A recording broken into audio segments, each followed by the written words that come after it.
Inflammation is often misunderstood. It is not a flaw in the body. It is not a mistake. Inflammation is a survival mechanism. When you cut your skin, your body inflames the area to protect it.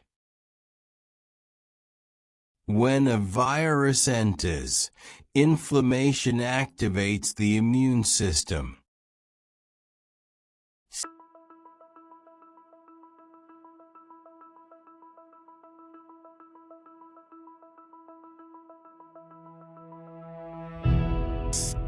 The problem is not inflammation itself. The problem is when it never turns off. Chronic inflammation is silent. It does not cause immediate pain. But over time, it slowly disrupts metabolism, immunity, hormones, and energy levels. And one of its main control centers lies in an unexpected place: the gut. Around 70% of the immune system is connected to the gut. Not because digestion is simple, but because the gut is a border zone.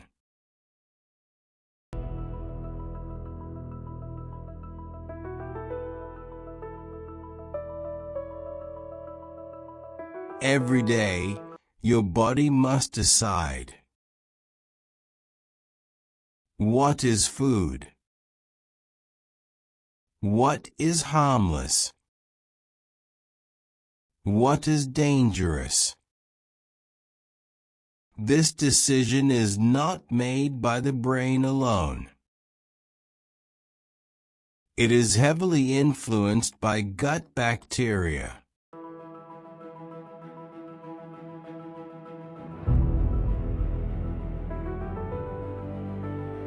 These microorganisms constantly communicate with immune cells. They send signals that either calm the immune system or activate it. When this communication is balanced, inflammation remains controlled. When it breaks down, inflammation becomes chronic. Your gut microbiome is not a single organism. It is an ecosystem. Trillions of bacteria. Thousands of species. Each with a role. Some bacteria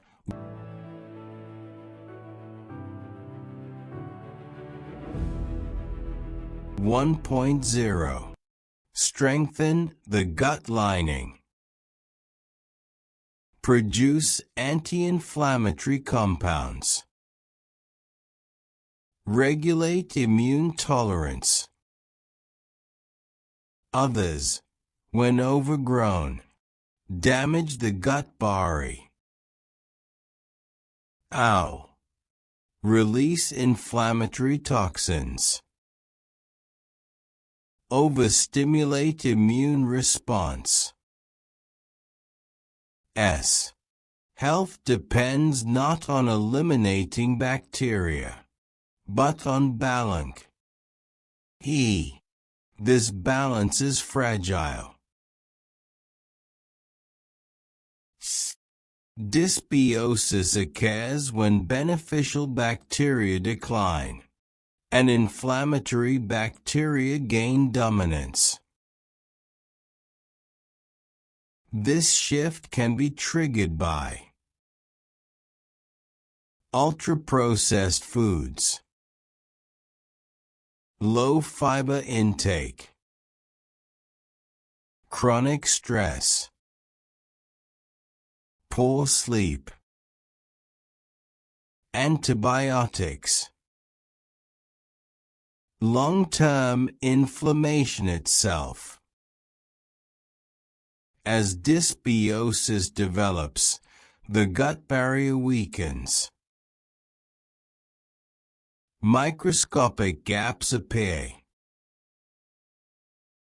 Inflammatory molecules pass into the bloodstream. The immune system reacts.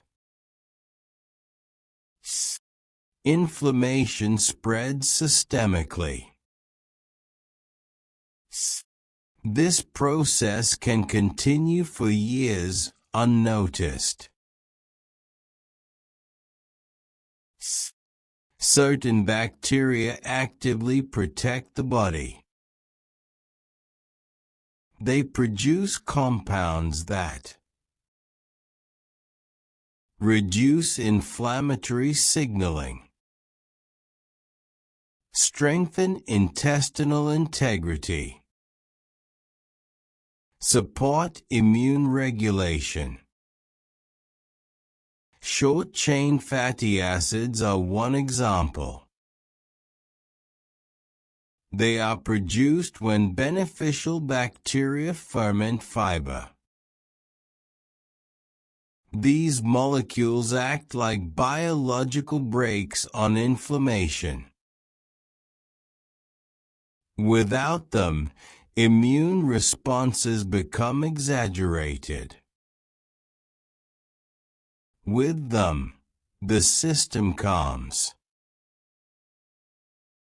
The body does not manufacture these compounds alone. It depends on bacteria. Food is not just calories. It is information. Whole foods arrive in complex structures. Fibers, polyphenols, micronutrients. These structures slow digestion. They feed beneficial bacteria. They modulate inflammatory responses. Ultra-processed foods behave differently. They digest rapidly. They disrupt microbial balance. They promote inflammatory signaling. This is not about willpower. It is about biological input. Fiber is not digested by human enzymes. It is digested by bacteria. When fiber is scarce, beneficial bacteria starve. Inflammatory species dominate. When fiber is abundant, bacterial diversity increases. Inflammation markers decrease. Gut integrity improves. This process is gradual. It unfolds over weeks, not days. Consistency matters more than perfection. Probiotic supplements introduce live bacteria. They can support microbial balance, reduce inflammation in some conditions, assist recovery after disruption. But they are not substitutes for a healthy ecosystem. Probiotics work best when fiber intake is sufficient, lifestyle stress is managed, sleep supports immune recovery. They are tools, not cures. In some cases, beneficial bacteria are severely depleted. This may happen due to long-term illness, repeated antibiotic use, chronic inflammatory disease. In these situations, external support becomes relevant. Targeted probiotics, prebiotics, symbiotics. The goal is not to force bacteria, but to create conditions where balance can return. Across cultures, fermented foods and botanicals have long been used to support digestion and immunity. Modern research now investigates fermented foods, polyphenol-rich plants, certain medicinal mushrooms. Some act directly on inflammation. Others influence the microbiome indirectly. This field is expanding, but evidence is still evolving. Caution and consistency are essential.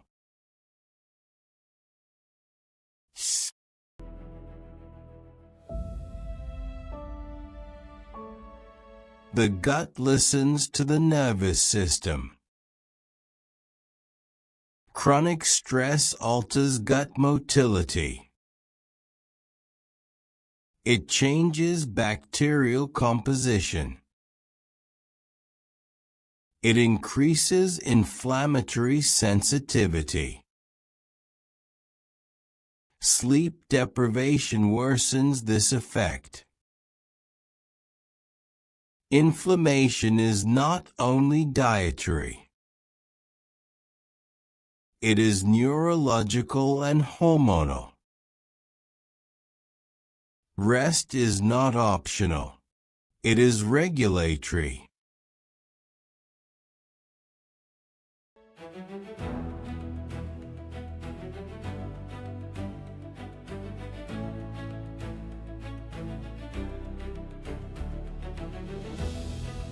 The body does not seek perfection.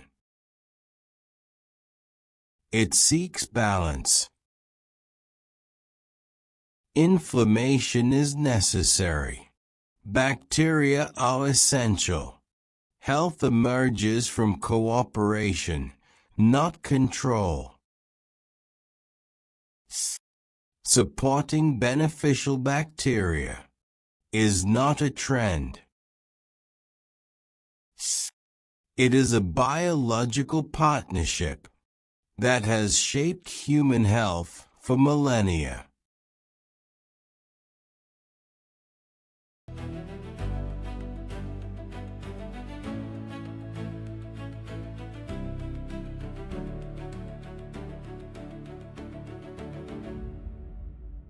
You do not need to fight your body.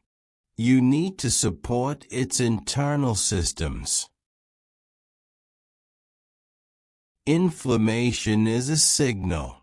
Bacteria are messengers. When balance returns, protection follows.